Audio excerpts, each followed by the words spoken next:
अगर निफ्टी की एनालिसिस हम देखें तो हमको दिख रहा है कि ये जो दो लाइन है ना, इस दो लाइन के बीच ही ट्रेड कर रहा है। यहाँ से नीचे आया, गिरा, फिर वापस जंप किया है, फिर नीचे गिरा, फिर वापस जंप किया है, फिर नीचे गिरने की कोशिश, फिर वापस जंप किया, फिर नीचे गिरा, वापस जंप किया, फिर नीचे किया, वापस जंप किया, और फिर नीचे गिरने की कोशिश करेगा अभी। तो अगर ये लॉन्ग टर्म पैटर्न समझ में आ रहा है कि ये इस चैनल को फॉलो कर रहा है, इस चैनल को फॉलो कर रहा है, इस दोनों के बीच में ही रोटेट करेगा, तो हम आराम से पैसा बना सकते हैं अगर हम ट्रेडिंग में जाएंगे तो। हालांकि मैं फिर से कहता हूं कि मैं ट्रेडिंग को बढ़ावा देने के पक्ष में बिल्कुल नहीं हूं। सिर्फ 2 से 3% ट्रेडर्स ही पैसा कमा पाते हैं, बाकी सबका लॉस होता है। क्यों?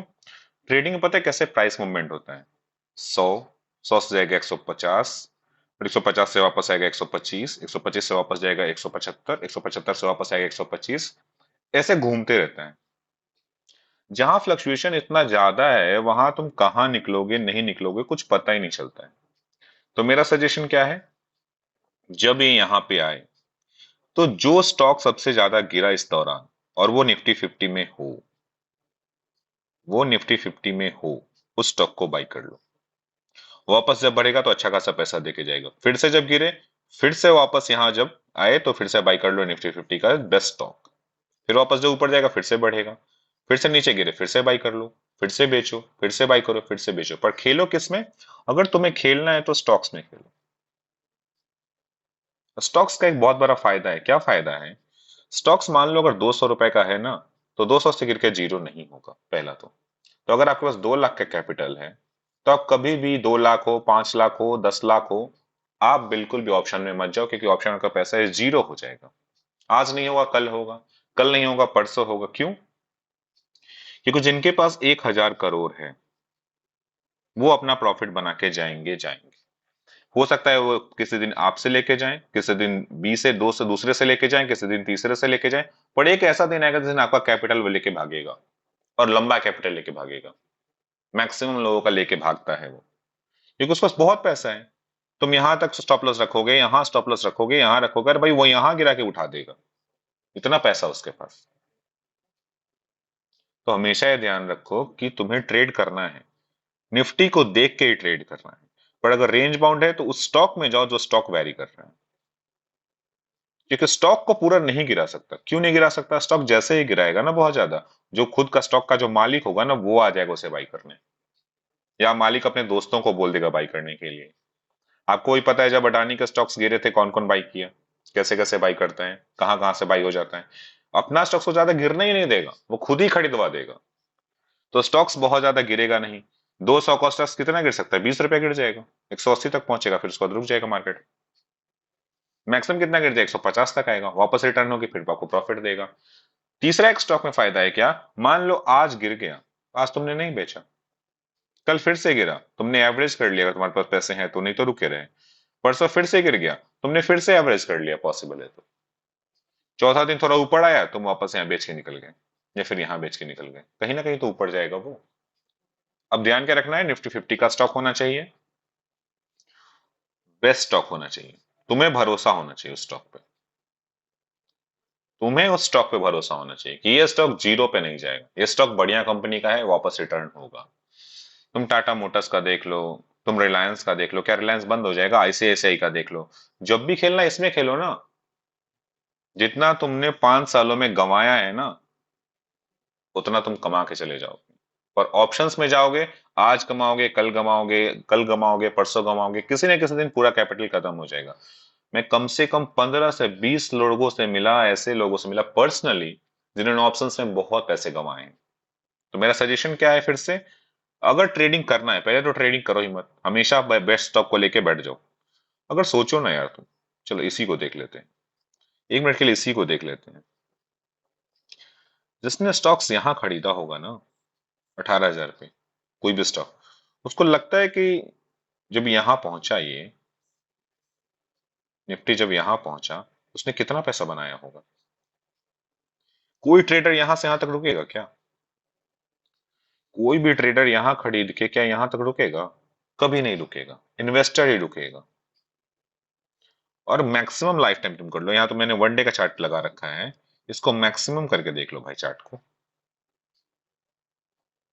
को चेंज करके एक काम करते हैं, चार्ट को 6 मंथ्स पे कर देते हैं। अब देखो क्या दिख रहा है तुम्हें, मार्केट कहाँ गया है भाई?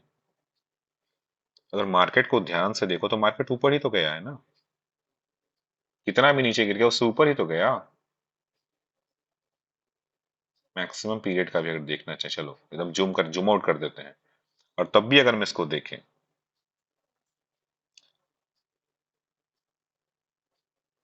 पूरा लो, तो देखो क्या हुआ मार्केट, क्या हुआ है मार्केट, कहाँ गया है मार्केट?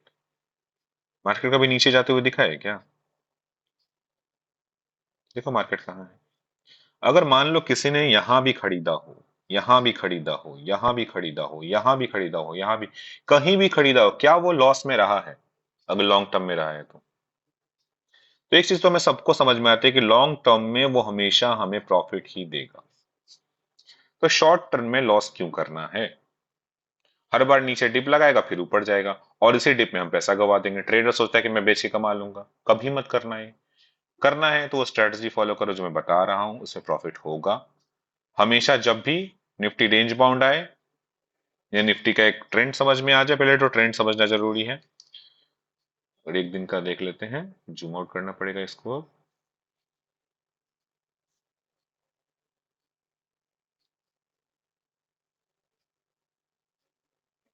ये तो 1 मिनट वाला हो गया, एक काम करते हैं हम देख लेते हैं 1 महीने का, तो समझ में आ जाएगा। लो, जूम आउट कर लो, चार्ट को एक काम करते हैं, चार्ट को कर देते हैं 1 डे। मैं दिख रहा है रेंज बाउंड है मार्केट अब, रेंज बाउंड एक चैनल में मूव कर रहा है, और 90% केसेस में ऐसे ही चैनल में मूव करेगा।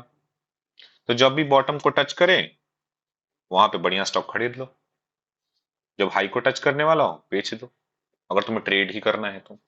ट्रेड नहीं करना है तो खड़ी, जब वापस फिर से आए यहाँ पे बेचो, वापस नीचे आए फिर से खरीद लो।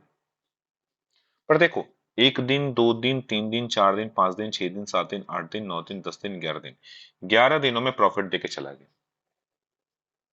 मुझे बताओ कौन सा ऐसा ट्रेडर होगा जो 11 दिन में प्रॉफिट कमाया ही होगा हर दिन? 1% से ऊपर वो नंबर नहीं आएगा। अब 1% का तो किस्मत भी अच्छा हो सकता है ना। देखा जाता है 0.001% तो यूपीएससी भी निकाल लेता है तैयारी के बाद, फिर भी सक्सेस रेट तो बहुत कम है, क्योंकि वहां पे भी किस्मत फैक्टर काम करता है।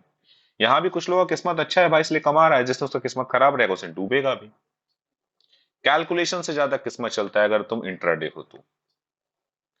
इंट्राडे में कैलकुलेशन से ज्यादा किस्मत चलता है, और इन्वेस्टिंग में किस्मत से ज्यादा कैलकुलेशन चलता है। तुम उसका फंडामेंटल एनालिसिस करके देखो कि स्टॉक्स जो है वो कैसा बिहेव कर रहा है, प्रॉफिट कमा रहा है नहीं कमा रहा है, ये सब कैलकुलेशन हो गया। पर एक दिन में क्या ही कैलकुलेशन कर लोगे?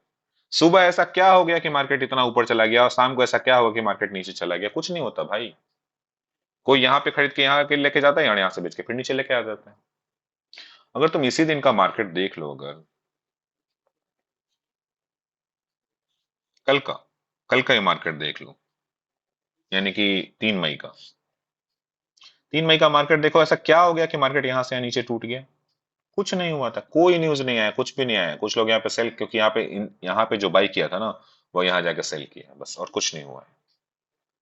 फिर वापस वो सेल करते करते यहाँ तक आएगा, फिर वापस उठा के यहाँ लेके जाएगा। तो मार्केट में हमेशा यही होगा।